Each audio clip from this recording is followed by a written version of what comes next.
everyone. It's Michael and Matt and Ruben from Bullion Now, bullionnow.com.au, proudly bringing you Friday. Yeah, and a very formal Friday, very strictly business. I didn't get the memo that we were doing the, the button ups.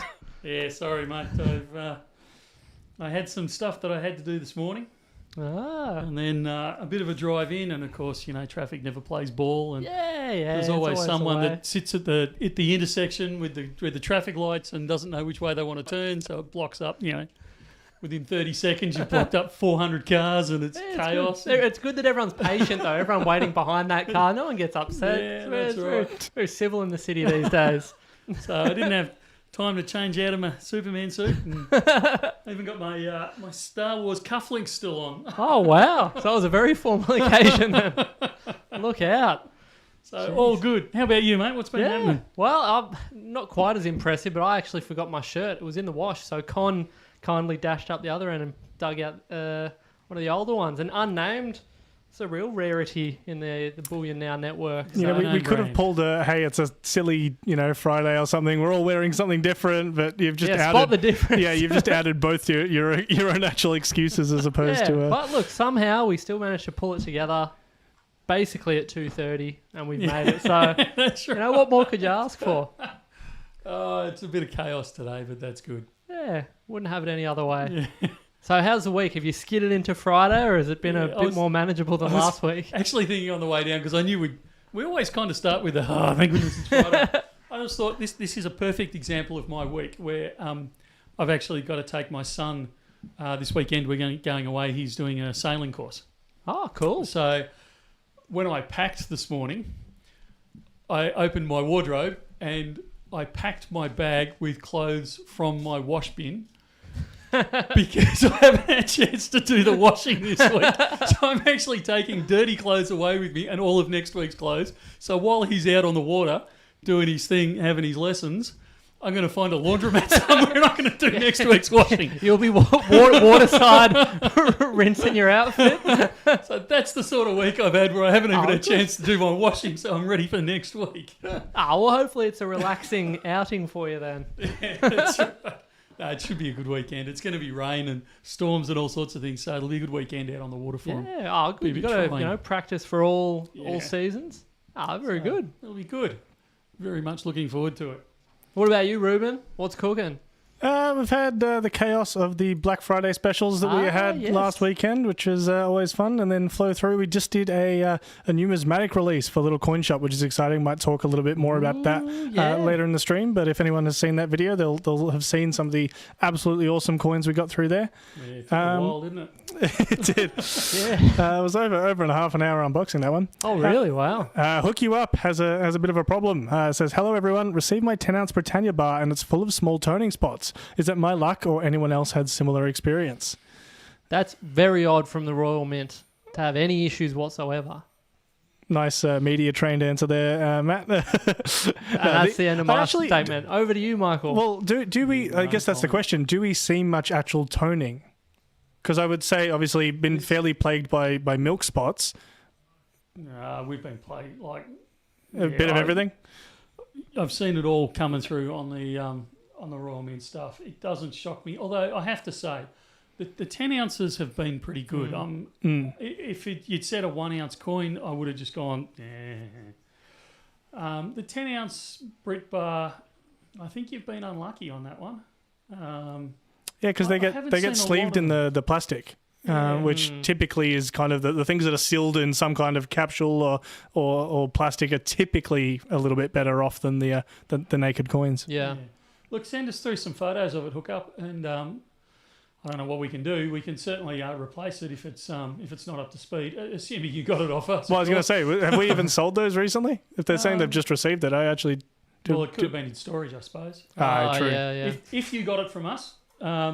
either way, send us through some photos. But if you got it through from us and it's not up to speed, absolutely we'll replace it.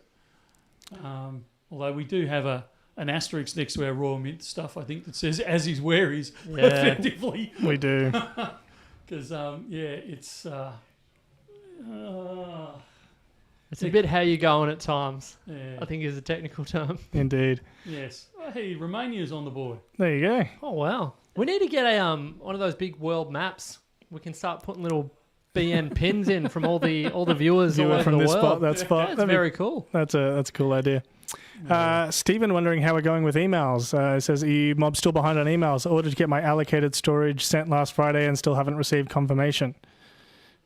We're peddling. I had to. Well, it wasn't funny. It was ironic, I suppose.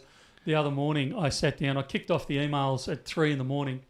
and worked. I was turned up to work a little bit early, so I thought I'll get some emails knocked out. And I'd done about just shy of 100 emails by about 7:30, 7:45, and I still hadn't got it below 100 unread emails at that point. Ooh. So, and the problem is once you start emailing people, even at that time in the morning, people realise you're Start you're getting working. responses. So they start loading back responses Yeah. like, oh, blast, oh, blast. So you get one done and there's two more there and you think, yeah, this is going the wrong way. A bit of a head of the Hydra kind of thing there. That's right. Deal with one thing, another two pop up. So, we are, look, my intent, again, while I'm doing my washing and my son's out on the bay, while I'm in the laundromat, I'll be clearing emails as well. So I'm hoping to get them all knocked off pretty much this weekend. You're running similar hours there to our friend in the UK, James, who's up at 3:30 in the morning to be watching I owe stream. James an email. Oh. It was funny. It's not funny, mate, and I know you won't see the funny side of it, but I'd get to within one or two of your email, and it just happened to be your name popped up on it, so I recognised it. And then all of a sudden, this flood of emails would come in, and I'd start working from the top again. I'd get almost back down to James, and then it'd shoot off again. It's like, yeah, sorry, mate. He does actually say that. He says, I have a question that may require rigging through, though, as my email seems to have gotten lost in the system. I'm actually very conscious. Yours is my marker where I know that I've actually started getting ahead of the flood that's coming in. He reckons you're fired, Michael. Yeah, That's it. You're done. Well, I'm going to kick us off with the title of the stream, Michael. And there's been a bit of controversy at the banking system in Australia this week with the Commonwealth Bank and their $3 charge. Have you been looking at this? Yeah. Yeah.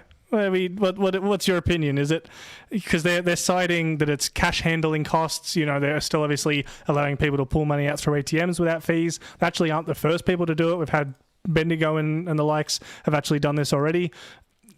Is it a big deal? Is it, you know, there's obviously people are citing as well the fact that this is a company that is pulling in, you know, billions of dollars in profits, and then they're turning around and saying, hey, $3, thanks. Yeah, look, this one I find it. I take both sides of the fence on this one. One is if you actually read the fine print on it, it's not all accounts. It's only certain accounts. It's the smart access they called it. Yeah, it's the accounts that were set up basically based around electronic access. So they had very cheap fees on them. So it's kind of like, well, if you agree to an electronic access account and then you want to do an over-the-counter or cash, it's not been built into their cost analysis. You're kind of going to have to pay for it. It's like walking into a service station, you know, and not expecting to have to pay for the Mars bar just because you're paying for fuel. Like it's, you know, you're getting an extra service there. So part of me leans that way. Part of me leans the other way and says, well, you know, it's cash. It's a bank. It should be factored in anyway. So what the heck? Why are you playing around with that? But I always go back to that one we had just as COVID was kicking off. Our bank approached us because of the cash deposits that we were doing at the time, and said, you know, we can't. We're having to allocate someone to, you know, count your cash type of scenario, and they wanted to charge us. What was it, 1.5 or was it 2? It was about 2% of the cash that we banked. They wanted to charge us a 2% handling fee. So $3 is fairly negligible compared to that sort of thing. So that's an extreme example, perhaps, as to what your everyday citizen is banking with. Well, yeah, I mean, it is. We bank a higher amount, obviously, but you know, it's the same theory.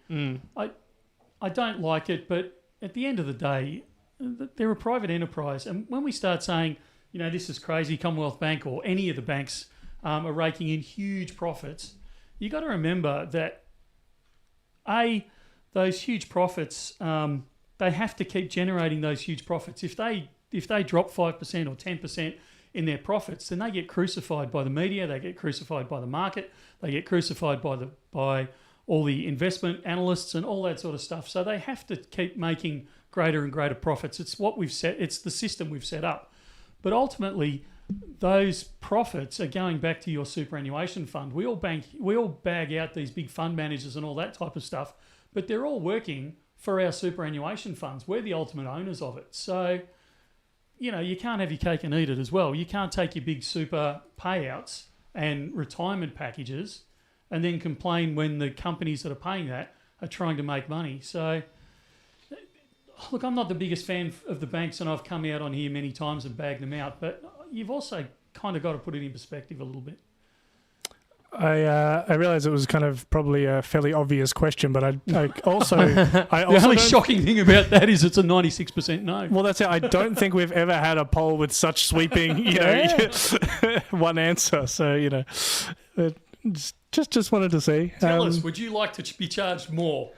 Well, to access your cash. There's an element of what you were saying there of, well, actually, you can see the other side of it, and it doesn't mean I have to like it. No, because I can see the other side. Yeah, well, there is that, but there's still at least 5% of people that are saying, actually, you know what, I can see why they're doing it, and yeah, good luck to them. Look, if they put out a thing to all their super funds or to the general public and said, look, would you rather free accounts if we pay you 15% less in dividends, all the banks across the board, and 15% less to your superannuation funds and those types of things, and we all voted yes, then I'd be all for it. But at the moment, there's a reason the government is even coming out now and threatening to put superannuation funds on a hit list if you don't make certain returns. Oh, really? Now, this is a whole another kettle of fish, and there's a whole range of issues with this as well. But when you're threatening to set up that sort of thing, you can't blame the super funds for beating up on their investments, on the banks saying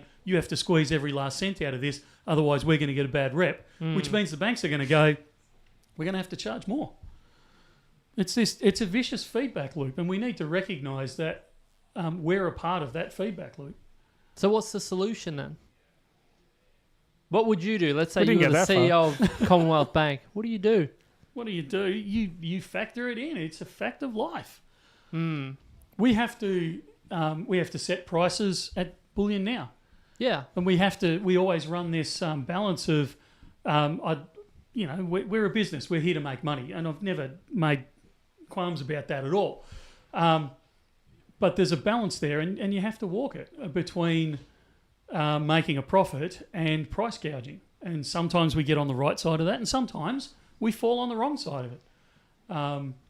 It's one of those things. And I think that's the solution. And the answer for everyday punters like you and I is that we get to choose at the end of the day. We get to vote. So if you don't like the fact that CBA in this example is charging $3 for access to your cash, take it elsewhere. See if you can find a better deal somewhere else. People get too wound up about, that's wrong. But they forget two things. One is that they have a choice. You can vote with your feet. The other is flip it over to every one of us works somehow, draws money from somewhere. So flip it over and say, would you like your business to earn less? Would you like your business to take a hit? Would you like your wage to be cut because the management is not controlling the expenses properly and not charging out the prices correctly? Take it personal and see what you think. Are you making $9.8 billion? Well, yeah. Okay, you're making $9.8 billion, but how much capital is that against? How much money has been invested into those banks to generate that? Well, I think they're closing half of them down. So, but there's still humongous amounts of money goes in to generate those funds. Banks don't. Okay, before you leap at me here, banks don't make a lot of money when you compare the capital outlay that they've got, all the technology that they've got to factor in, all the people that they employ, all the infrastructure they've got there. Okay, they made $9 billion, but the capital base that they've got there is many, many, many times that. They're only returning, I haven't got it in front of me, so I'm going to misquote, and I know I am. they're only returning somewhere around about 4 to 5%. So you take that out, they're worth they've got $200 billion worth of capital out there, and they're only returning $9 billion on that. There is some similarities to a bullion business in that sense. Oh, no. we have $2 billion out there and we get like $200. That's where we separate. We're in the wrong game, Michael. Yeah. Tell me about it. I'm reminded of that on a daily basis. A couple of questions have come through there. Updates on the Trump rounds. Any update on when they're supposed to arrive? Yeah, they're killing me here. Mid-December. They're still saying mid-December. I think that's going to flow through to late December, which by the time we actually get them out is probably going to be next year. Okay, let's play numbers here. Mid-December, let's call it the 15th. We stop shipping on the 12th. Yeah. So even if they arrive on the 15th, even if they're on time with what they're saying, we still can't get them out before Christmas anyway. Mm. So if you've bought them to give away as a Christmas present, I humbly apologise. It's out of my hands and I can't get them out there. The minute that they arrive, we will be parting them out, and if we can get them out, we absolutely will. But hopefully it'll be in time for the 4th of July then. No, it can be a different celebration. But at the end of the day, if they arrive too late, I'm not going to ship things out and have them sitting in courier depots over the break, because that's how stuff gets lost. And I spend half of December and most of January on the phone to couriers trying to find out where that flaming bag's gone. And you're tied up in the laundromat. It's going to be crazy. It's going to be mayhem for you. Yeah. There's one there from James to you, Matt. It says, what does young Matt think of the new Royal Mint Silver Sovereign, only available in proof at the moment? I thought we already went off about this. Probably did. Wouldn't shock me. Maybe that's why he wants you to watch it again. again. Pre-stream meeting where I got carried away. I love the Sovereign. I love the Sovereign design, but I was fairly certain this is not the first time we've ever seen a silver. That's it. They were kind of toting it as, this is the first, this is the, and you were like, hang on a minute. I was like, I'm sure I've seen that before. Yeah. Perhaps not a proof though. I think they did a BU in a card, but it's not. It's not a first in my mind. But I have a soft spot for the Sovereign, but it's pretty expensive for what it is. But that's something that the Royal Mint have sort of been getting a lot of heat from lately. I think Backyard Bullion has sort of been right at the front of the cutting edge. Yeah, of giving them some constructive feedback on their pricing setups. And I think this is an example of, if you're like me and you really enjoy the Sovereign and the historical significance of it, it's a great keepsake, but it'll be an expensive one. And that's sort of my warm take on it. Is there a first that you want to see from them? Is there something that you're like, hey, you guys have never done this, but I really want to see the Sov in platinum, or that would be super cool. Yeah, I think that'd be really interesting. The Sov in platinum, something like that. Yeah, because they just did a I'm thinking maybe that was a Perth Mint, because they did the platinum Jubilee thing, but it wasn't in platinum. That felt like a walk-up start to be celebrating. Hang on, we're talking about different things. Which one are you talking about? He's talking Platinum Jubilee. Platinum Jubilee, yeah. And you were talking 125th anniversary. That's a Queen thing, though. That's not a Sovereign thing. No. There's got to be some sort of way you can tie that in. I'll get there eventually, but a Platinum Sovereign would be very cool. Odd Job reckons no milk spots as a good first. Yeah. Well, I could start with that, couldn't I? You could even do it in a number of denominations. Back in the day in 1897, they did the 4-coin set. They did the half sovereign, the sovereign, the double, and the 5 sovereign piece.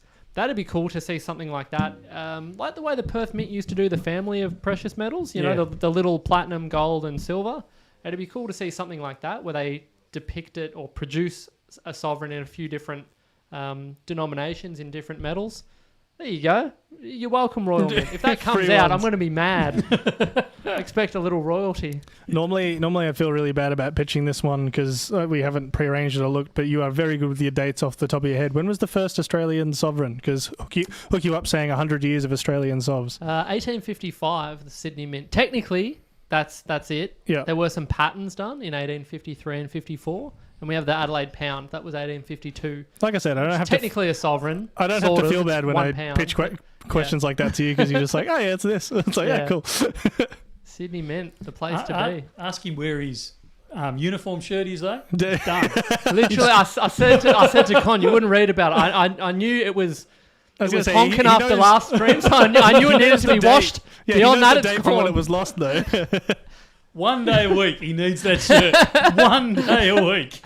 That's almost the worst part, right? So like when I was forgetting my keys, it's you get When was the last time you turned up here with your keys, your shirt, and my glasses. and your glasses? Matt getting publicly couldn't help ya. blasted here. Literally, that is a date that eludes me. Keeps things. Oh, look at the synchronized. Yeah, twins. Oh my goodness.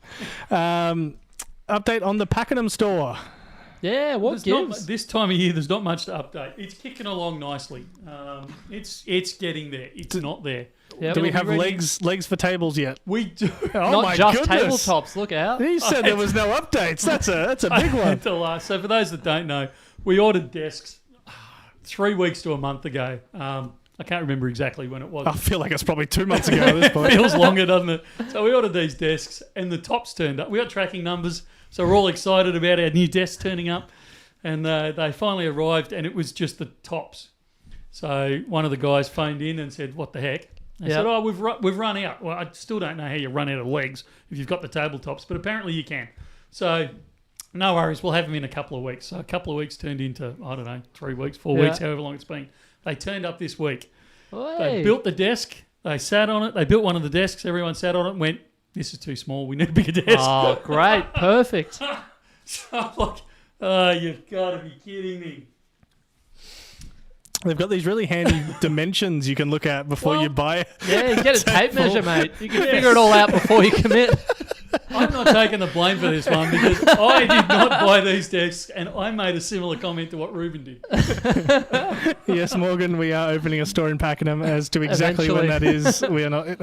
We're hoping early in the new year, but yeah, we're kind of waiting on a couple of different things at the moment. And surprisingly, people said they wanted to wait till everything was. Yeah, I thought everyone wanted open, even though we're operating off orange boxes and folding tables, but they want to see us put our best behind it, so it's gonna be good. There was lots of love there for the Pakenham guard dog there when we did the stream from there. She's going in for an operation tomorrow. Uh-oh. Yeah, she's got a growth on her foot, so Hopefully it's a speedy recovery and all that jazz. Only a day or two before she can walk, but the problem is they're worried. I don't know why this comes up. Doesn't take much to get us off track. Yeah, planes coming up next. They think it might be a cancerous growth, so they might have to remove some toes as well, but we'll see what happens. Here's a question then, because you know how toes are super. I didn't realise how critical they are to balance. Lose Is a it big the same toe. deal with dogs? Nah, not as much. No stress. Cool. I mean, The more you I know. mean, if you take them all off, they Probably wouldn't be issues, great. but Yeah. Not quite as because they've still got 3 other, legs. Yeah. The more you know. Yeah. People are also wanting an update on the 5-ounce snake. That one seems a little bit elusive as well. Yeah. So there was a phone call with, it was a phone call. There was a phone call with Perth Mint yesterday because we still haven't received our 2025 kangaroos or our 5-ounce snake, and they. Are we alone in that, or is that everyone? It seems like a few have got out into the world, but not many. Yeah. Okay. But ours certainly haven't, and most disappointingly, they still hadn't even shipped them yesterday. So when I get off the live stream, because I've been busy all morning, but there will be a follow-up phone call going to Perth later on today. Could be watching now. You can just let rip. Yeah, well, I don't want to let rip because I get it. Look, it's a build-up to Christmas. It is chaos. It is it's just one of those things, but come on, guys. This is like a hark back to the beginning of the stream when you were apologising for being so behind on the emails and all that sort of stuff. They're sitting here watching saying, yeah, we can relate, Michael. Look, and that is part of it. I can actually relate because we are under the pump. We've announced that we're not shipping after the 12th, so we're trying to make sure as much gets out the door as possible. So, we're double timing, making sure all the packages are going out to the shipping centre and getting dispatched as quickly as possible. But, everyone has their limits, and I accept that. But, they need to slip us a box or two of just to grease the wheels a bit. Yeah, so all good. What else have we got, Rubes? Sorry, just responding to one there. E-money. Is there a certain year silver kangaroo coin that is more expensive than the others? I've got the 1952 to 2022 one, the Queen Elizabeth, the memorial one, the 2023 one. So, but yeah, is there any kangaroo that has actually gone higher in premium? Like even the first year of it, or? I was going to say the 2015. Excuse me. Matt might disagree with me, but I would say no. There's no. While people will chase the 2015 a little bit because they are very limited in number, excuse me, I wouldn't say they particularly attract a higher premium. If we listed them up on the web, 2015 kangaroos, I don't, even $1 higher, I don't think anyone particularly would chase them, other than one or two here just to kind of fill a slot. The Kanga, I've always said the kangaroo is not one that you buy for collector premium increase. Even in the gold, I would argue that, although I have less firm ground to stand on with that statement. Having said that, of all the years that have been produced, the two that I think have the most potential to do it, if any of them are going to do it, is the 2015 because it's the first year and is very limited numbers, and the 2023 because it's the changeover. Yeah, I think that's a fair shake. Well, it could be argued then 2024 being the first of the Charles. I don't know. Unless he fell off the perch now, so they had to change it pretty much straight away. So it was a very short run. Yeah, I'd be pretty surprised because they are. I mean, the reason the kangaroo is so cheap, and it is, and people get upset when I say I think Perth Mint should put the price of the kangaroo up, but it is ridiculously cheap. I can't get a barmaid cheaper than I can't get a barmaid as cheap as the kangaroo is, and the kangaroo is actually a coin. But the reason it's so cheap is because A, they never changed the design, and B, it's mass produced, and they just keep that machine cranking, and it just spits out kangaroos all day, every day. And because it does that, there are so many of them out there that even if Charlie fell off the perch today, and it was a limited run, there are still going to be a gazillion of them out there. So I don't think they're ever going to charge up in price. Yeah, I think you're right. And there's something about, like you highlighted, it's sort of like our national bullion coin. It's so mass-produced that, even if there is a slight variable, like the memorial obverse, I remember at first thinking, oh, this could be something, but then very quickly realizing that it's not a limited run. How many gazillion did they produce? Yeah, and particularly now with demand being the way it is, I can only see it becoming more common. Like they're just gonna have, because they have to keep making more. So, your odds of getting a limited run are very, very slim. But Like, as much as I bag out the kangaroo, and Matt keeps reminding me it's an award-winning design. But as much as I bag it out, I love the fact that we have, in Australia, we have a mass-produced Australian bullion coin that is the standard and that is not cranked up with premium.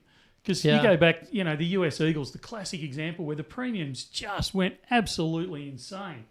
We don't have that in Australia. You've got good old reliable kangaroo that you can walk into any bullion dealer and you shouldn't get ripped off with it. Like there shouldn't be a sudden premium surge on it. There shouldn't be any of those things.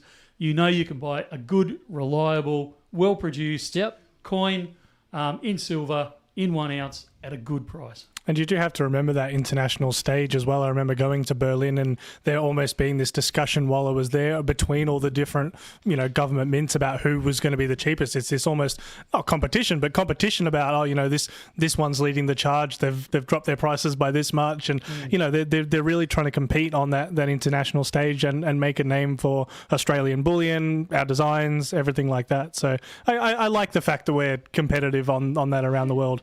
It's fascinating to go over to somewhere like the Berlin Money Fair, where we go, flaming kangaroo never changes its design, but the reception over there is, wow, I love the design on that thing. Yeah, that should win an award. And I go, really? Same thing. Someone from Austria is probably sitting there going, "Oh, we just got a bunch of instruments on ours." Like, you guys have at least got this cool kangaroo. Michael's sitting there going, "I love the Philharmonic. It's fantastic." It's the grass can be greener sometimes, but absolutely, they are a cool coin. Yeah. Great one there from Kim and Annie. What do you guys really think of the gold-back notes? Our little stackers are considering to buy some, but we're not so sure about them. For me, it depends on why you're buying them. Yeah, I think it's almost psychologically in a similar category to the earlier question about the silver sovereign.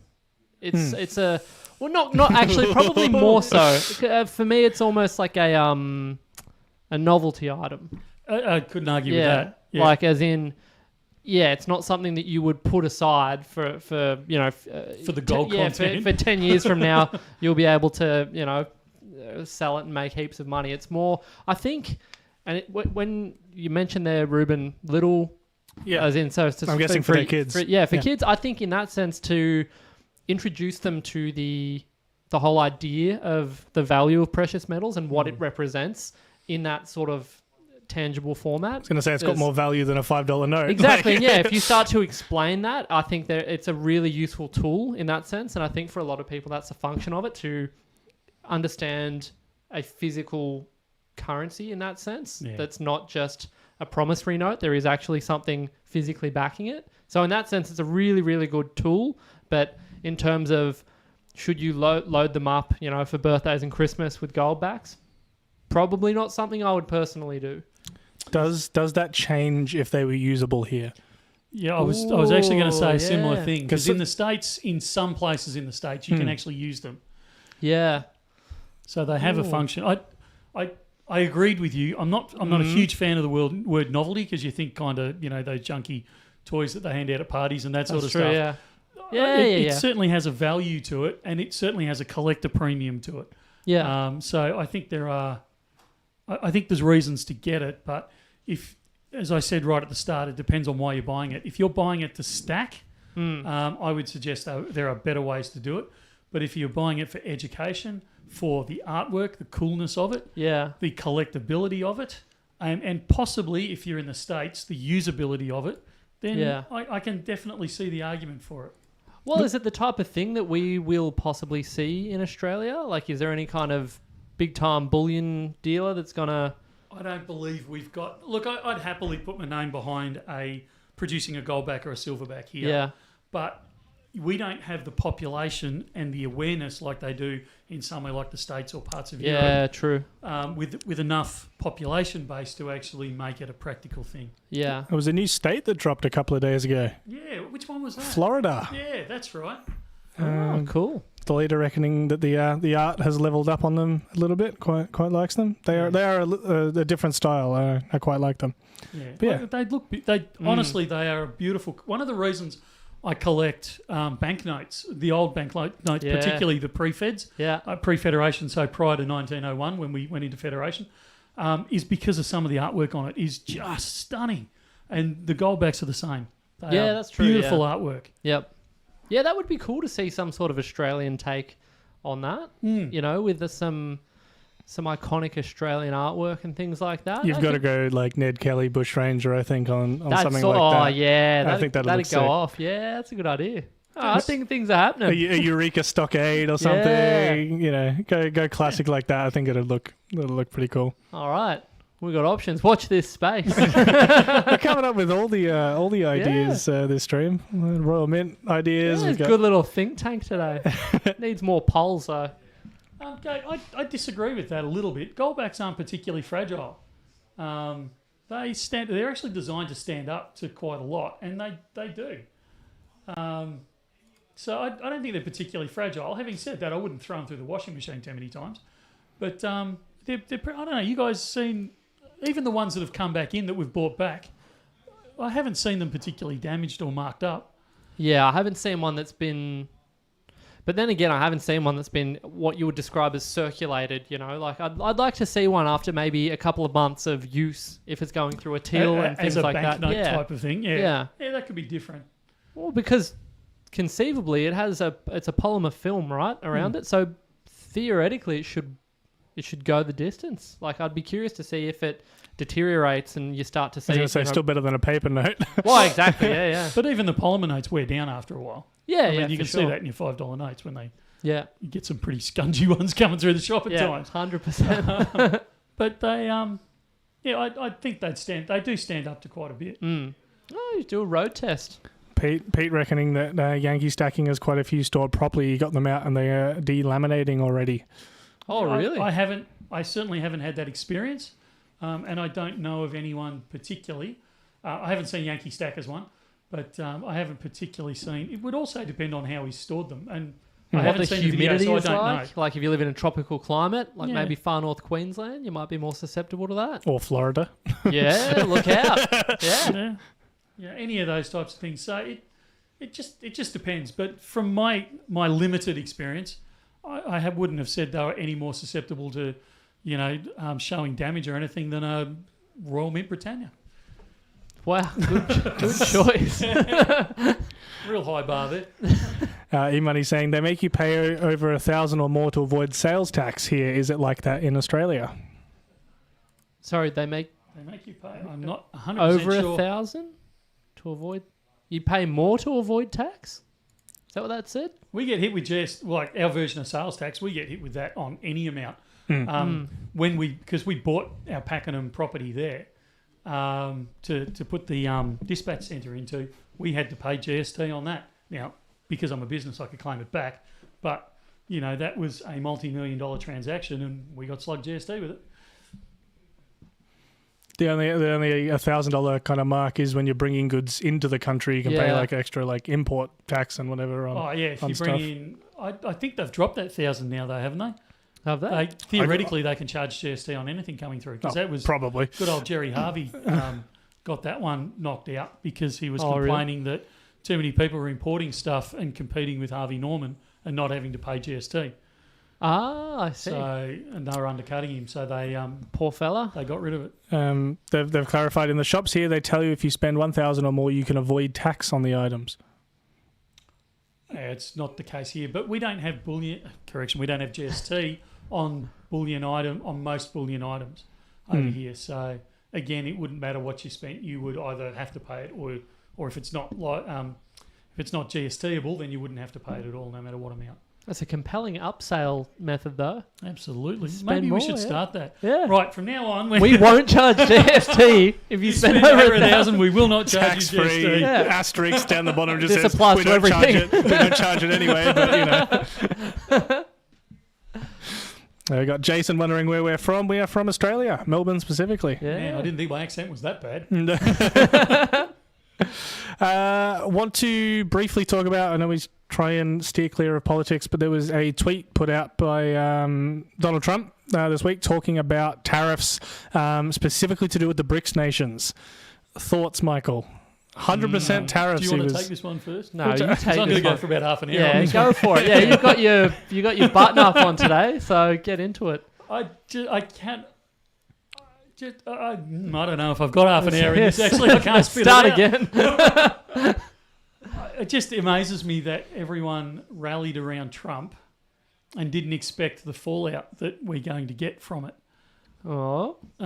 So he was, and it's not that he hid it. He was quite open about it right from the start. He's going to try and go around the world and annoy every other nation and try and benefit. Everything that he's going to pass is try and benefit the US and US citizens. Now, I'm absolutely not having a go at him for it. He was very open about that right from the start. But to then come back and be surprised when he slugs things like the BRICS nations, if they try and ditch the US dollar, we're going to slug them 100% on tariffs. Now, I don't actually think he'd get away with it, but to be surprised by that, I think, is not understanding what he got elected on and what he spoke out about. He will try and introduce tariffs all over the place, and we touched on this last week. Tariffs have been proven to be not great over time. Any time that they have been introduced, it's usually backfired. They're very popular politically, internally, which is why he's going for it. But as they proved many times, you put the tariffs up on imported products, so the price goes up. The domestic product or domestic producers go, well, hang on, theirs is now $100 dearer than ours. We'll just increase our price by $95. So, yeah, okay, in some ways it's good because it keeps the profit within your country, but as your everyday common man, you're going to end up paying more for your product either way, whether it's imported or whether it's domestic. So Trump's got some interesting ideas. Some of them he'll get through, some of them he won't. Either way, they're going to hurt the rest of the world in various forms. And as Australians, we need to be very aware of that. We need to understand that our products are going to be not as popular overseas. They stick a tariff on China. Obviously, we get hit. China's the easy one. If they put a tariff on China, automatically that flows onto Australia because the Chinese will not be buying as much product. But it's not only that. If they start sticking tariffs on Chinese imports into the US, then China's going to start looking at other markets. So they're going to start dumping on the Australian market. So A, it'll be good in that you'll get cheaper prices, but B, we're going to be doing ourselves out of Australian jobs. So the ripple effects of what Trump's going to try and introduce over the next 4 years is going to have fairly large secondary and tertiary impact on us as Australians. So this is really a case of be careful what you wish for. To flow that through to the ripple of the precious metals market, where do you think that's going to put us? Non-financial advice, but where do you see those tariffs and things having an impact on the price? It depends what happens around the world because of the tariffs. If it throws Europe into recession, which it probably will, if it throws China out the window, what's it going to do to precious metals? I don't know if it'll drive the price of precious metals up, but it'll certainly drive the security of precious metals. So by that I mean, even if the price doesn't increase, which I think it will, but even if the price doesn't increase, the desirability of precious metals and the protection that they are going to give you is going to increase by a lot more than its value will anyway. The thing we also have to remember is if they strengthen the US dollar through these tariffs, it will obviously reduce the price of an Australian dollar, which will drive the price of gold up in our local terms, irrespective of what's happened to precious metals at the end of the day. So I think in Australian dollar terms it will go up, but even if it doesn't, I'm far more comfortable holding my wealth and securing my wealth in precious metals than I am in a heck of a lot of other things. Yeah. Does that make sense? Yeah, it did. Very succinct. That wasn't nearly as bad as you'd hammed it up to be. Half an hour. Look I can keep going if you want. Wanted to quickly do a little promo for Desi's making the comment about, is this Michael the same guy as the one on the little coin shop video? It is. No. Oh, okay. Twin bar. Different shirt. Yeah. This is a different one altogether. This is corporate Michael. Wanted to quickly highlight some of the coins they got through because I thought they were very, very cool this month.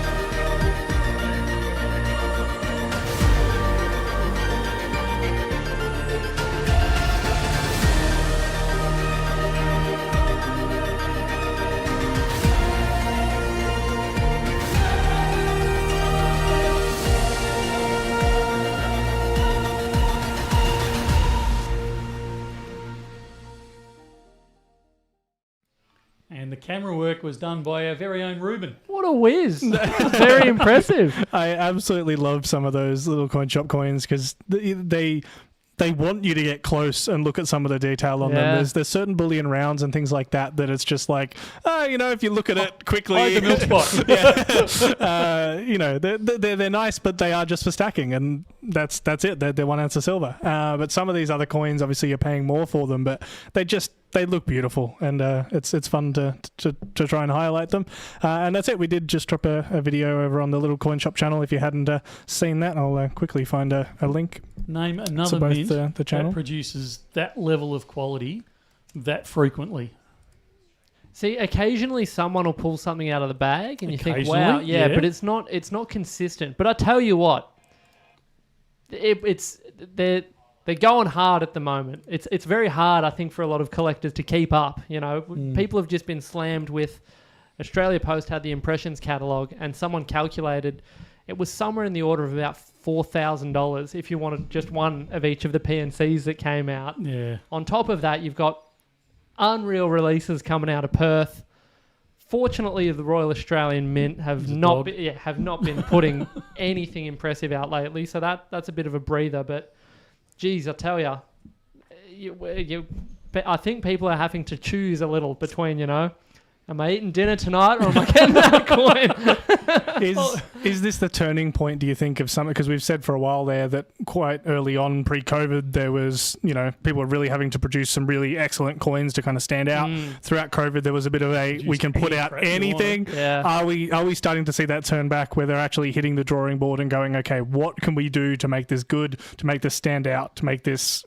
Or are we just in a lucky patch, do you think? No, I actually think it's a combination of things. I think they've refitted a lot of their tooling over there. Mm-hmm. I think that they've got the act together and they're letting their designers run free to a degree. I mean, they've obviously got parameters, but they've got some really good designers over there and they're giving them a free rein to produce some good stuff. They're putting the effort and resources into the products. They're not just going, no, you've got a $1,000 budget and you'll bung it out no matter what it looks like. They're actually throwing the time and the effort into it, and they are really, really pumping along. So I think it's a perfect storm. There's a lot of things coming together there. They've got great support from their senior management. The senior management aren't leaning on them saying you've got to produce X amount and we don't care what quality. They're giving them the space to do things. So I think they're kicking goals. Yeah, I think it's reflected in. You only need to look at the output at the moment, and like you say, I don't think there's anyone that's even coming close. No, but I don't think so for a minute. Yeah, is it going to drive up the is it going to put a bit of a smoke up the rear of RAM and things like that to get their act together, or do you think that definitely not? I don't believe RAM. Because okay. they're too you got to remember.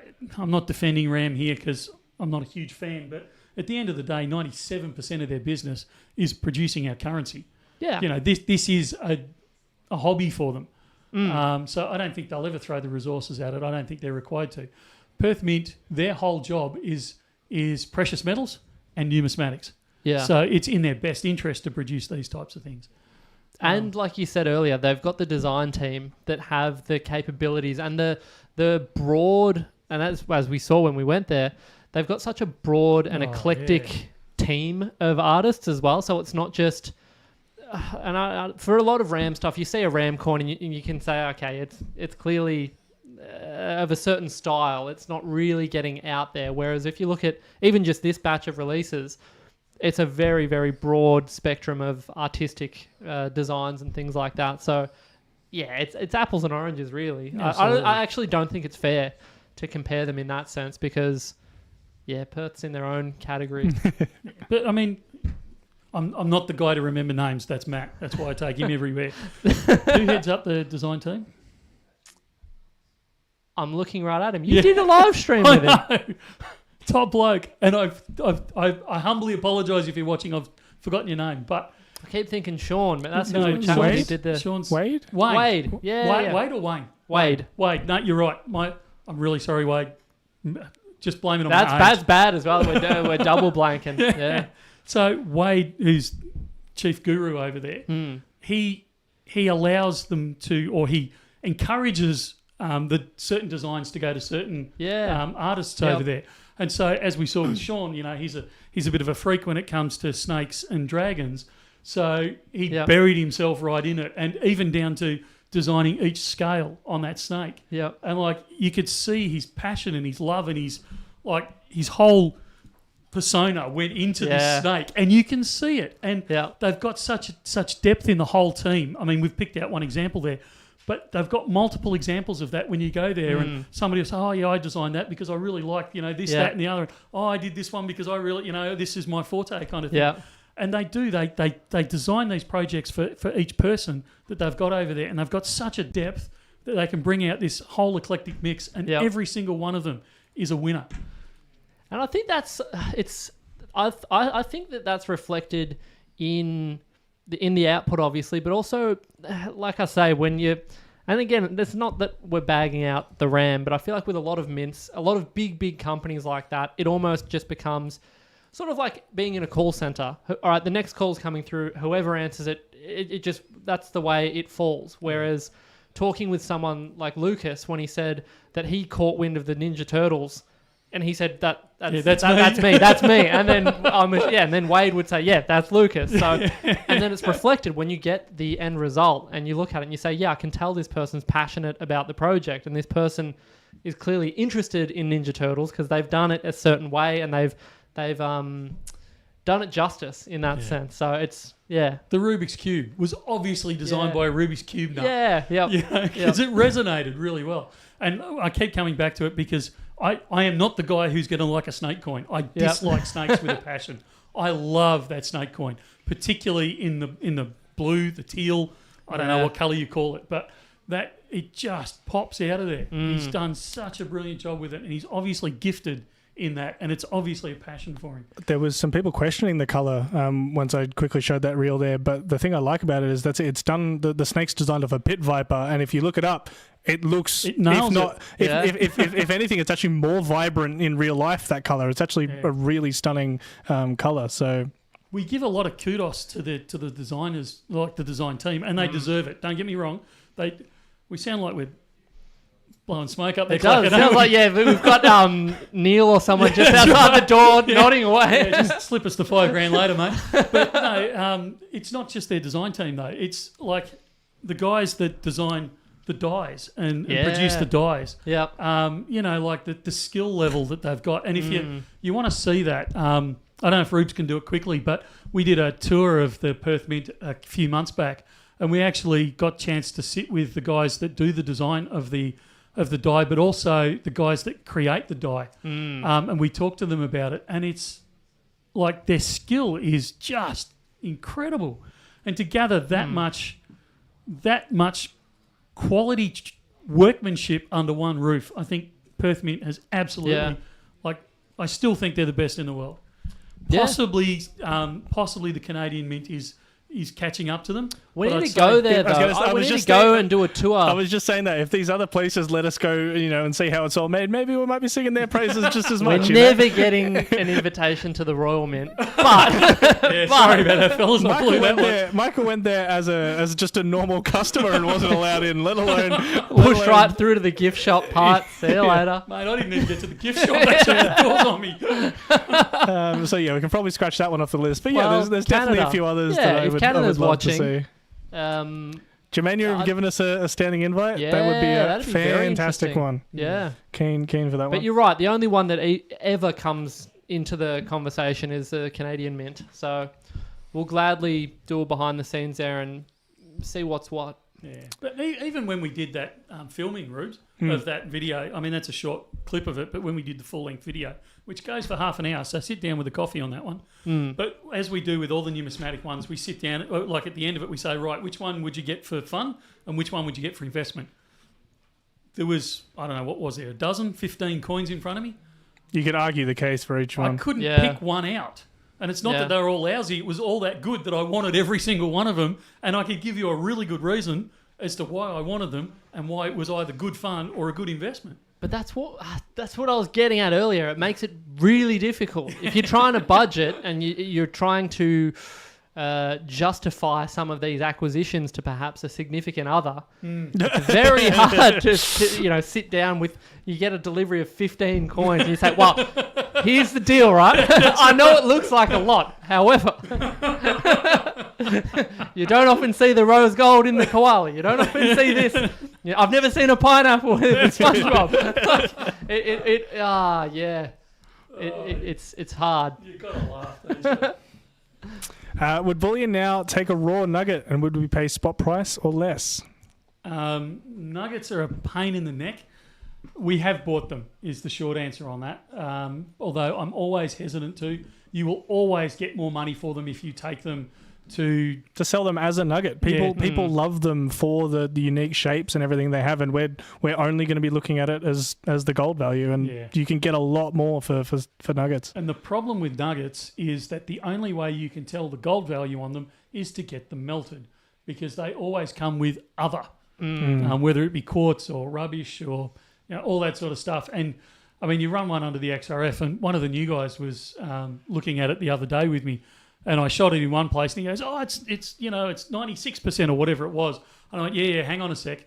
And I shot it somewhere else, and it showed it 81%, and then somewhere at 60%, and then somewhere else at 94%, and like literally, I mean, the nugget was only about this big, and I'm only moving it millimeters around. Yeah. But that's the sort of readings you get all over the place. So, that's why we steer away from them. Is we say to people, actually, we can't pay you what it's really worth as a nugget. And to get it out as gold value, we've actually got to melt it first. So we can't even tell you how much we're going to pay for it now. And nuggets incur GST, just to top it all off. Speaking of, as a bit of a handball, I made a promise in a video, and I made it, and I have followed through with it. We sold our first one today. We have. Cool. So speaking of all that, so we're not going to be the people to sell them back to, but we do have some nuggets for sale in the shop right now. We are only doing them through the shop at this stage. We can't think of a great way to be doing them through the web, just because they are all different, all unique, all different weights, everything like that. It is going to be far better to have them in the shop, and a big apology to those that would be interested from further afield, but it's just they're all so different and unique. So this way, we've got them there. You can see the weights, see what they look like, all that kind of stuff. And yeah, we'll be doing those at 10% over spot plus GST. Cool. And yeah, we sold our first one to a gentleman today, so they are going through. There you go. Could you refresh the chat, mate? It's frozen. I absolutely can. Look, the nuggets, the problem is that if we did do them for the web, by the time that we've paid for Ruben's incredible footage of them, wrote a blurb, put them up onto the website, we'd have to charge so much for them to cover the cost of all of that sort of stuff. So that's kind of why we made the decision. And even answering the questions, because people start saying, "Oh, that little indent on the right-hand side, is that actually an indent or a shadow?" And so you end up, like 10, 15 emails going back and forth while you try and describe this thing. And when it turns up, they go, "Oh, but it's not what I meant." Yeah, I wanted the other one. This is the heart-shaped one. I wanted the frog-shaped one. Yeah, that's right. And people know how good I am with emails at the moment, so you can imagine how many weeks that's going to stretch over. Yeah. So, it's just not practical at this stage. But it's just another reason why you need to get on a burner or a train or a car. Who's or something. getting on a burner? Who other than you in Australia is getting on a burner? Lots of people get on a burner. No one's getting on burners. Okay. All right, just get a train. Get a train or a plane. Get a normal plane. Yeah, get down here. Come in to see us. Yeah, come catch up with the gang. Yeah. Question from Facebook. It says, would we ever do a tour of the Hobart Mint? Yeah. Oh, we would happily do it. I'd have to talk to Troy first. It'd be a covert tour. I don't know, Troy, let me know what you think, mate. What is a burner? Oh, an aeroplane. Sorry, a jet. Yeah. It's just some aviation talk, yeah. Bit of cheeky plane talk. You can't help it. You know what I'd like to know, and this I'm just riffing here, since we're talking about gold nuggets, I would love to know, and maybe if someone in the chat has discovered an astronomically large gold nugget, I'd love to know what the the emotional, like the 5 stages of grief or whatever. What are the emotional processes that you go through when you discover something like the Hand of Faith? As a prospector back in the day, you're hoping to, find a little few grams of gold. Next minute, you've got a 15-kilo mammoth in front of you. I don't think anyone's going through the 5 stages of grief over that, mate. But obviously, all right, so you have the 5 stages of joy. Of euphoria. Yeah. Exactly, because I always think, right, the initial thing is, wow, this is the best thing ever. Immediately after, you'd be absolutely... Can I trust my mate who you're just on the edge of your watched seat me? thinking, did that guy over there see that I've got this? And how am I going to transport this? Who am I going to talk to? How am I going to melt it? What do I do? It would actually be almost catastrophic. If you ever run into the problem, Matt, I'll report back on a Friday I'll Live. take on that burden for you. I'll come in looking like Mr. T. And I'll tell you all about it. He still won't be wearing his work shirt or his glasses. I'll bring my chains. Question from Pez there, Michael. Do you think silver is undervalued given the gold-silver ratio? That you said would never reach 100. Remember that? I'm reminded of it frequently. Do I think Silver and I have a love-hate relationship. I'm really not sure. Silver, I can see the argument for the fact that it is cheap, but it's cheap because people say it's rare. The problem is overall it might be rare, but it's not rare in our production because it's produced as a byproduct of so many different things. I believe in a free market to a large degree. And it could be argued whether the silver market is a free market or not, but I believe in the free market. So to a large degree, it's worth what it's actually being sold for right now because there are buyers at that price and there are sellers at that price. Would there still be buyers at $200 an ounce? I don't know. We can't say that for certain at this stage. There'd only be buyers for it at $200 an ounce if you could show a reason why it should be that much. So 60+% of all silver goes into industrial operations, so they'd have to be able to turn it into something industrially that they could charge far more for. So I don't believe we have that at this stage. So is it worth a heck of a lot more than it is now? I don't currently believe so. Doesn't mean it won't go up in the future, but I don't believe that it's about to go to $200 an ounce in the next 24 hours. Mind you, I didn't think Bitcoin would go as high as it went that quickly. 30% in the last 10 minutes or something ridiculous. So yeah, pretty hot. But I guess, wrong. In line with that question, though, do you think that if the gold price continues to increase, that we will see a correlation between the gold and silver price and silver will move up accordingly? Or do you think that we might see a bit of a divergence? Again, it depends why it's being driven up. Why is gold going up? Yeah. Look, traditionally, and I'm massively generalising here, traditionally, if gold goes up, silver usually follows within 2 to 6 weeks.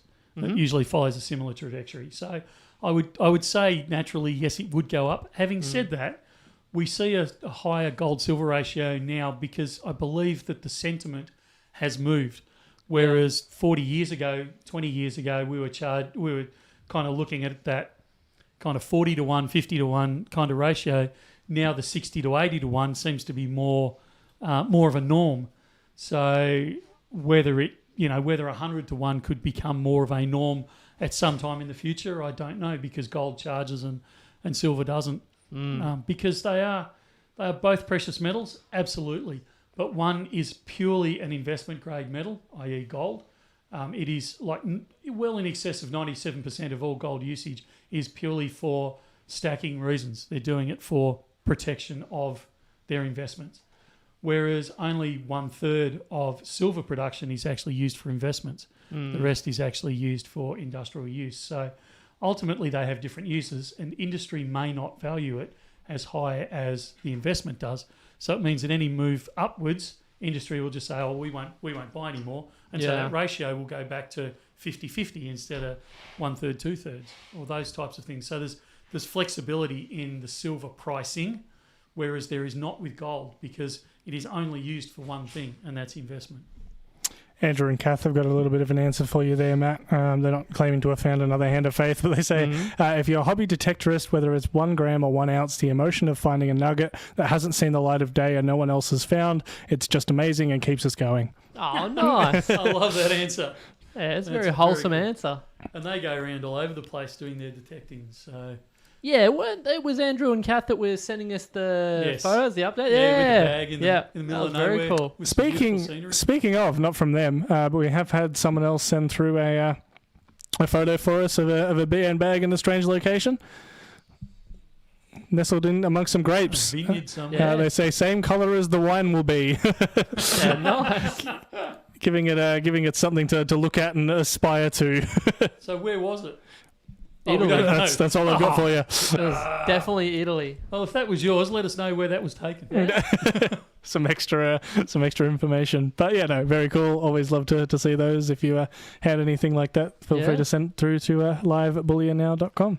Interesting, David Hamtaro's comment there. Elon Musk pushing it down. I'm assuming we're talking silver. I'm guessing silver, and lots of people have brought that up in the past, because of his requirements for silver in things like his cars and solar. So how's that pushing it down? Well, would no, say he's one of he the has a main vested users. interest in keeping it down so that he doesn't have to pay as much when the things he produces. I would say even Elon Musk would struggle to have that kind of clout where he could drive it down on a longer term basis. He might be able to manipulate it in the short term, but his answer is investing in the mines. He's bought mines. I locked imagine in the major price contracts. wouldn't really phase him in that sense. Yeah.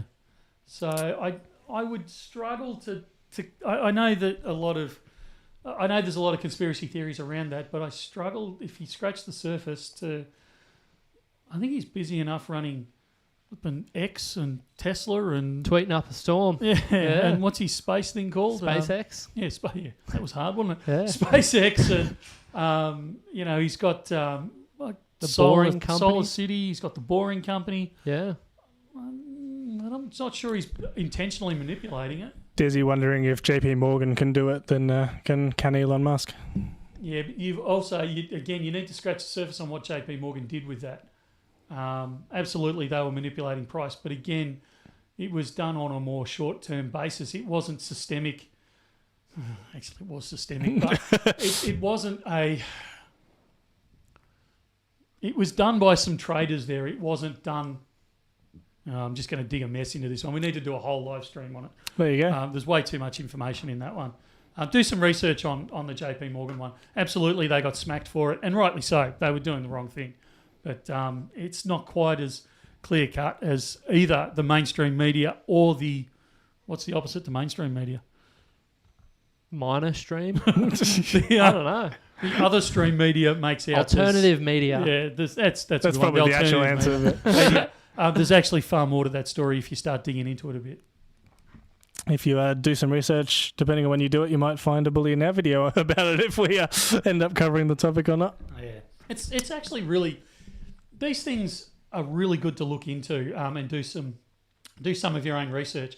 I love the fact that both sides of the argument come out with these things and make these claims because it stimulates some fairly healthy discussion. But one thing that I caution everyone to do is just to take a step back, look at where the information is coming from and do some research into it, especially when it challenges your position. Don't just write it off. Actually dig into it. And that's how you will learn so much more and come to some really good realizations. Sometimes it backs your belief and sometimes you go, actually I hadn't realized that. Yeah. So it's really good to do that extra deep dive into some of these things. Metal Inquisitor, after a confirmation on this statement, platinum is used in the catalytic converters of hydrogen cars. True or false? I believe it is in some, but I'm not the engineer, so... But it's platinum, Michael. Yeah, you should be all over it, mate. That's the use case. Yes. There are, I can argue some of the use cases, but to get into the technicalities, I'm not your guy for that sort of stuff. Is the strategy of swapping your silver out for gold once the ratio gets closer gambling or smart? Oh, no, it's done properly. It's smart. Ratio trading is the world over, and history has proven many times that it's well worth doing. But you don't have to just do it with precious metals. You can do it with shares. You can do it with futures. You can do it with currencies. You can do it with all sorts of things. And it's a great way to do it. It really shows the different swings and roundabouts with between different things. Should you do that with your physical stack, though, is the question. I feel like it's got to move a significant enough amount to warrant the premium loss and saying goodbye to some of the things in your stack. Look, the physical is not always the wisest way to go if you're trading because you can get far better deals paper trading. And I know that I've just upset half of our viewer base there, but you've got to look at why you're doing it. If you're buying it because you want to own it, absolutely, then you need to hold the physical. But if you're buying it to trade it or you want to do some short-term shenanigans, then sometimes the paper trades are better. Just be aware of what you're buying and what you're trading. It's an interesting one. There are ways to do it with physical, but just be aware with physical that you have to, as Ruben said, the spot price has got to move quite a bit, or the ratio's got to move quite a bit before you will make a profit one way or the other, because you've got to remember you're going to lose the premium on the one that you're exchanging, as well as have to pay extra premium on the one that you're picking up. So that's where you're looking for the cheapest form of physical that you can get, i.e. buyback type bars, that sort of thing. Yep. Silver Mad. Michael, I'm a Luna everything kind of buyer. I'm waiting for the Luna 5-ounce snake. Hopefully you have updates on this. Was also wondering, I think they only just joined us, so they would have missed the update from before. Yep. Was also wondering about the RAM Year of the Snake coin. Is it in BN sites? They're actually sitting in my office. There you go. So when I'm in my office, they're very much in our sites. We will release the Michael likes to keep the snakes where he can see them. Doesn't like the idea of them sneaking up on him. Keeps a shovel nearby. Yeah. I wasn't sure I was allowed to say that. So I'm glad you did instead.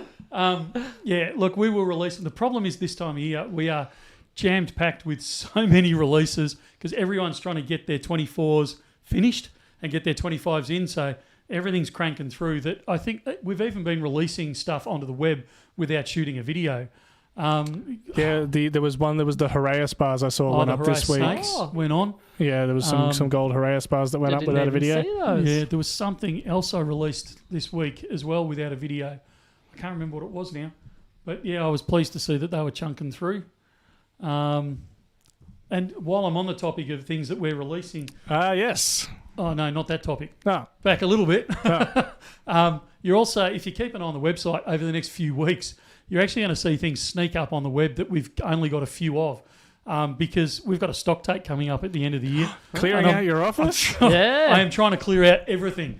So there was even some 2020 mice in a box that I found that we released this week that I snuck out onto the web because there's nothing worse than going, 3 of these, 2 of these, 20 of those. Like I like going, right, 4 boxes, that's 800, right. 3 boxes, that's 600, right. 4 boxes, that's 1,000 and those ones. But to actually sort through and count each one. So you're going to see all sorts of funny odd things come up onto the web. Things that sold out ages ago, things that we've just got 2 or 3 of, and they are grab them while you can. No, we don't have more of them. Once they're gone, and they're done and dusted.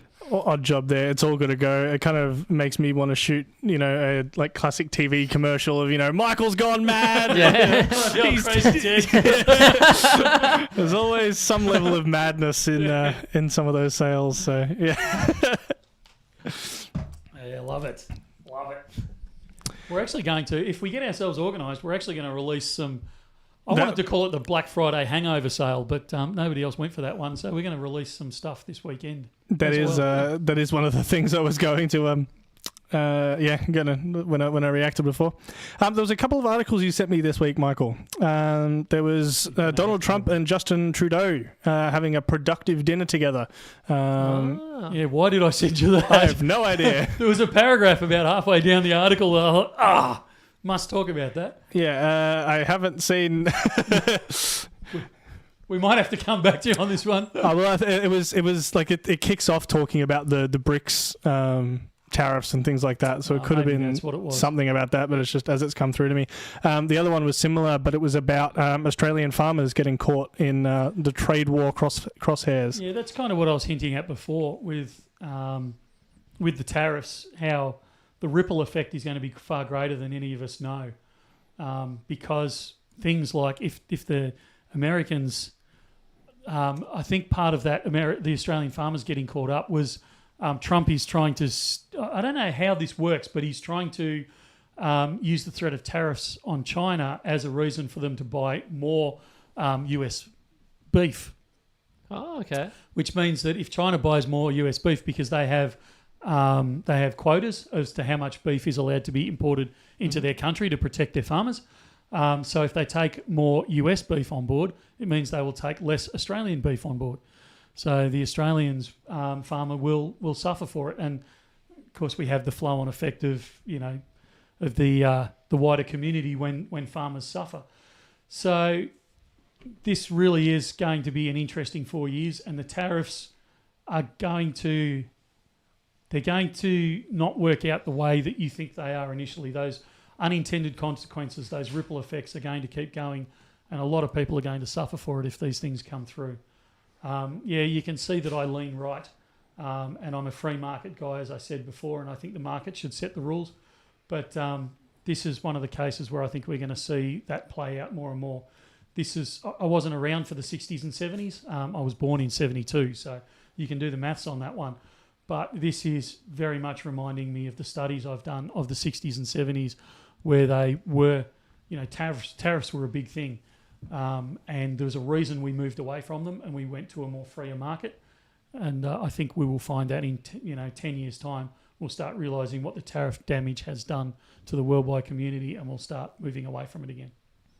Speaking of links that have come through, Matt, there was one you sent me right before we kicked off, fairly hot off the press. Yeah, about red hot. The Lao Bullion Bank opening up. The what? The Lao, from Laos, the Bullion Bank. Yeah. It says here, the bank stands ready to provide a wide range of products and services that are easily accessible to the Lao people. These include gold deposit accounts, gold credit, and gold deposit certificates that can be used as collateral. Interesting. Always interesting to see countries taking a step towards things like this, and it's got the backing of their finance. What does it say here? The Ministry of Finance and the Bank of Lao PDR. So what do you think, Michael? Is that the sort of thing that could take off in Australia, perhaps? No. Oh, what? Why not? What do you mean? Yeah, how hard it is to get a banking license in this country. I haven't tried recently, but I imagine 10 years plus, just on a good day, to wade through the paperwork and actually get anywhere near a banking license would be horrendous. No one in their right mind would set it up in Australia. And to set up something that is different, mate, you'd have to be so committed because you would be committed at the end of it. Well, it would be, no more committed than a bloke running a bullion dealership, I suppose. That's just plain stupid. Exactly. Some people do it, so... I don't think... We got to remember, you are talking into a little bit, and I'm not trying to be derogatory here, you're talking a little bit into an echo chamber. We know what bullion is as a group, and I mean the whole Bullion Now family. We know what bullion is. We know why you buy it. Its pluses and minuses, all these types of things. So we get it. We are about 0.0001% of the population. Yeah, true. You are not going to support a business like a bank of that size that you're going to need to have in a country like Australia because it's not part of our culture. Laos, yes, we just Vietnam, need more subscribers, Michael. We're absolutely. Well, we joke about it, but it's absolutely one of the reasons why we started this channel is to get this education out there. But places like Laos, Vietnam, where they've been through wars, they've been through all these types of things, and it's a part of their culture. Storing your wealth in gold. I was listening to Harry Trigubov interviewed today. Now, he's a Russian. He's not. He's actually born in China, but his parents were Russian. They escaped out of Russia, settled in China. They escaped out of China. He was talking about cash and money and securing his wealth, and he was saying obviously gold's a big part of that. And it was interesting to hear that because he's spent the last 70 years in Australia. He's 91 or 92 now. His background has brought that from overseas. Yeah. If you talk to your average Australian, the only thing they know about gold is what they learnt in primary school and high school about the gold rush. And that's it. It is not part of their investment seen in movies. culture. And seen in movies. But it's something they do. It's not something I do. Or something that only rich people do. Bikies and criminals deal in. Don't get me started on Thanks, that one. Four Corners. But it's so I don't think it could happen here. Yeah. We'd have to have a major look, we are seeing the tide turn, but you'd have to have a major cultural shift for something like that to actually have any legs behind it. Oh, one day at a time. We'll revisit this in a year, maybe. We'll see. Or a generation. What happened to the proposed BN subscription service? That just hasn't really been... We're flat out. Yeah. We're getting there. Yeah, can't even get on top of emails. Next year, I'm really hopeful. No, I'm not hopeful. There's going to be a lot of changes next year. A lot of good changes. Tables with legs, you name it. Yeah, that's right. It's all the beginning. I shot I shouldn't say a video. I attempted to shoot a video this week. I spent 2 hours, 7 takes, 7 or 8 takes on it Is that why I couldn't get a hold of you this week? Just going off. Reflections on 2024 and what I'm hoping, what we're doing for 2025. And it's actually a fairly emotive video because 2024 has been the toughest year on record in my 52 years of being involved in business, because I talk about it on the video, I was almost born in the back of one of our shops. Really? So you're claiming that as a year of business. I've been involved in family business my whole life, pretty much every minute of it. Yeah. I've never known a year as tough as 2024. Really? Yeah. So I have to keep stopping the video because it does become quite emotive with some of the stuff I go through. But got some editing ahead of me. Yeah.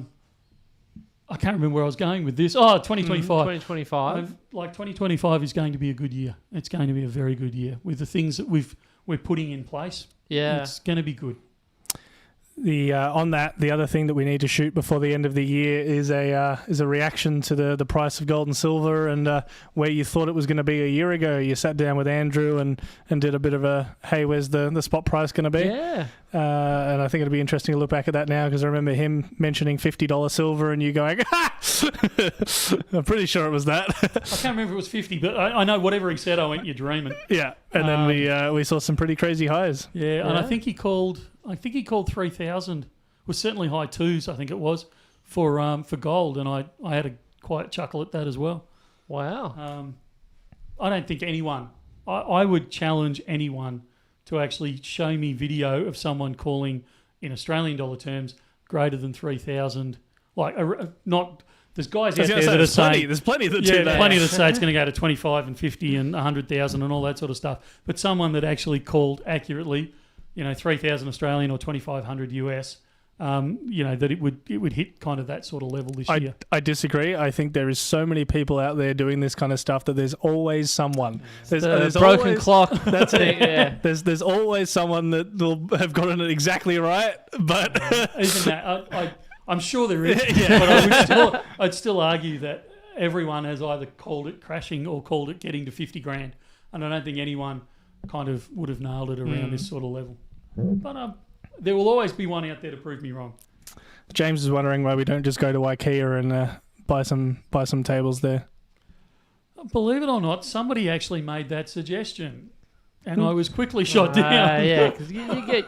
It's a specific kind of table that you're after for the aesthetic. Apparently, it is. Yeah. And I think Officeworks is I think it's 1,800 metres from our office. You don't want a rinky-dink table. With the kind of stock you'll be putting on it, you need something these are desks. These aren't... I'm just trying to help whoever's made the decision. We've got some fairly heavy-duty tables out the back for packing and all that sort of stuff. But I can tell you the guys up in the office don't do the heavy lifting of the boxes down there.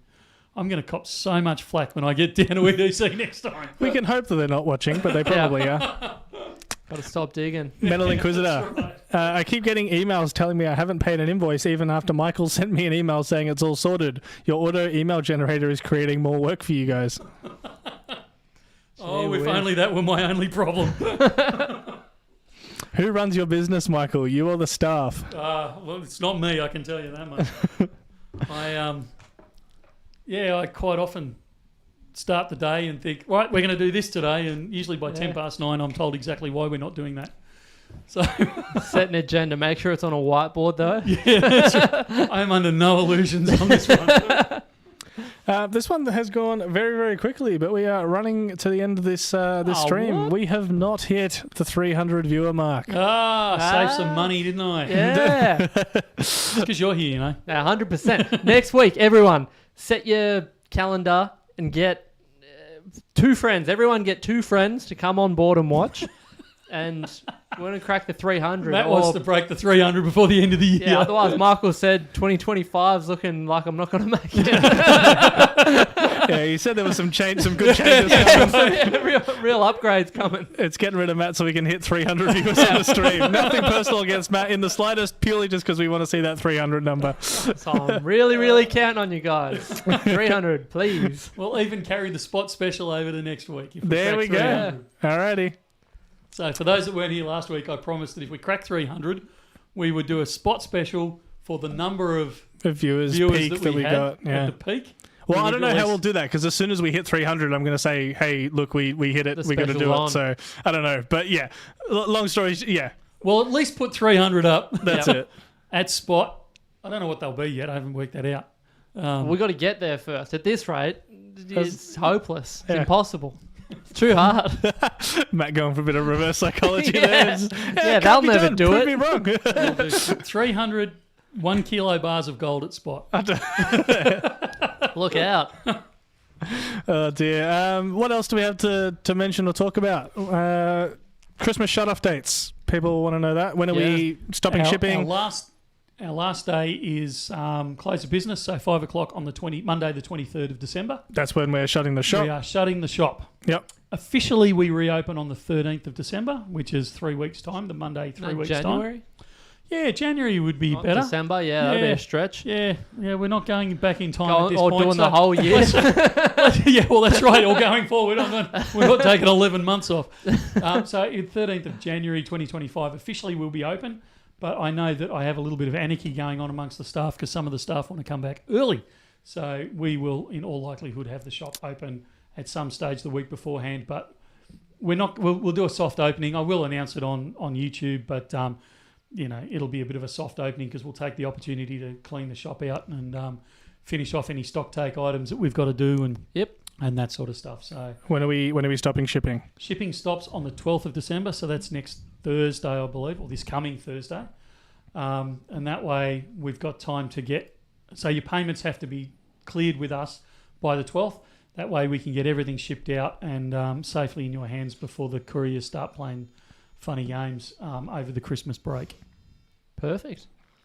So if there was any, that's it. It sounds like there'll be some specials over this weekend. If there was any kind of last-minute Christmas gifts you wanted through Bullion Now, grab them this weekend. Don't leave it much later. Do a little plug for our merch that we've got. It could be a good opportunity for a Bullion Now shirt or hoodie. Yeah. Christmas comes the wrong time of year for the Bullion Now hoodie, doesn't it? It really does for the hoodie. Yeah. Someone picked one up the other day and he's like, "Oh, this is great." And I'm like, "Yeah, just in time for summer." But you never know though. It changes on a dime. So that's it. Absolutely. We've been having crazy heat and then followed right after. Before we do finish for this week, we're going to do some rapid fire questions though. So if there was something that we hadn't answered this stream, can you reset that? Is it still? Yeah. It's stuck on the on Fanta's wacky waving inflatable tube microphone, which has been irritating me. But yeah, rapid fire questions. So if there was anything that we hadn't answered that you wanted answered, we will do our best to hit as many questions as we can in a short period of time. There we go. You chat can't back. do it while the boss is not here special because the boss will be here because he's the one that is coming back early. Any New Year's specials? Probably, because I'll still be clearing out the desk in the new year. Will we ever get Brett to catch up on the emails? Brett on an email? Mate, Mr. Hunt and Peck himself. I doubt it. Look out. Will there be any new releases from now till Christmas? Yes. ETA on the 2024 Trump election coins. The 47th president ones I think we're talking about here. Yes. So at this stage, they're telling us mid-December. But we'll Fanta hitting you again with the wacky inflatable tube. Just nice. Matt, Thanks, mate. I can't get that image out of my brain. Your mean altcoin pick, Matt. We're talking cryptos here. You got a mean coin? Come on, Mr. Yeah, I'm a bit of a guru, as it were. I don't know. I'm not in the loop with what's what. I'll get back to you. I don't know, something with a dog on it. Husky. There you go, that husky coin. Does metal change much over Christmas historically? It traditionally becomes more volatile because of the drop in volume. Any update on the expected release of the Opal Snake? I think it's January. I'm fairly sure it's either Is it? January No, or February. February, yeah. February, is it? Yeah, we get release dates in January, but it's released in February. Yeah, I reckon. Yep. Has there been any, the Knackers O'Reilly says any cool 1 kilo silver buybacks, but also an ETA, Laurie Williams was asking before on kilo Perth mint bars. So yeah, are we getting any kilo Perth mints? And is there any cool 1 kilo buybacks? We get a delivery of Perth mint kilos, and they're going out faster than we can keep up with them. I think we've gone back to they were up for like in stock earlier this week. I think this morning we flipped them back over to pre-order again because we just can't get them in fast enough. They're just going out like crazy. And yeah, has there been any cool buybacks in the 1 kilos lately? There's actually been some cool buyback kilo coins come in recently. Ooh. I listed some on the web. I don't know if they've already gone or not. So yeah, I haven't seen too many older. Mind you, it's a bit of a fight for them these days because since that book came out of Ken Brett, everyone's after these funky ones that I used to have all to myself. Speaking of those, is there any update on any more of those being available? Is there another run? There's going to be I've got to talk to Kim about it. It's kind of fallen off the back burner. So if he's even below James's email. Yeah, that's right. So we need to bring out a new edition of that. So I'll talk to Kim about it. We've actually got a couple of those books left, so you will see those hit the market, hit our website. Great Christmas present. I think I've got 3, 3 or 4 of them. So great Christmas present for that that person in your life that likes bullion. Grab one of those.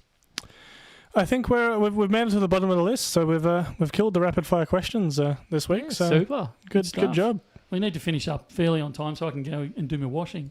Get a pre-rinse going. A lot of washing. Alrighty, thank you very much for watching, everyone. Hopefully we'll have some cool new releases. Sounds like that's what we've got to do, a gold price for 2020 predictions. End of 2025 prediction and comparison. Sounds like Michael might have a bit of an emotive video to come out as well, potentially. If I can ever get to the end of it. And there might be 1 or 2 still sales related ones. And keep an eye on the website over the weekend. There might be Black Friday Mark 2, whatever, hangover special, whatever you want to call it. Might be some cool specials. And we will also be here for next week's stream at 2:30 Friday.